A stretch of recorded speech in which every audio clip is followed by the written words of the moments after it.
Real talk, hindi masama ang maging supporter. Hindi rin mali ang maging loyal.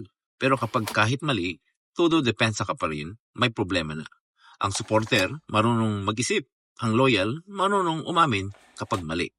Pero ang fanatic, kahit harap-harapan ng katotohanan, ayaw pa rin tumingin sa tama. Hindi na truth ang hinahanap. Manalo na lang ang panig. At doon, nagiging delikado. Kapag mas mahal mo ang side mo kaysa tama, hindi ka na sumusunod, may sinasamba ka na.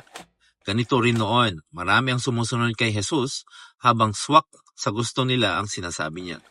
Pero nung tumama na sa ego, marami ang umatras. At ang iba, sila pa ang lumaban. Kaya bago ka mag-share, bago ka mag-comment, bago ka makipag-away online, huminto ka muna. Mag-check ka ng facts. At magtanong sa sarili mo, tama ba to? O kampo ko lang ang pinoprotektahan ko? Because following Jesus is not about defending people at all costs. It's because choosing truth kahit masakit.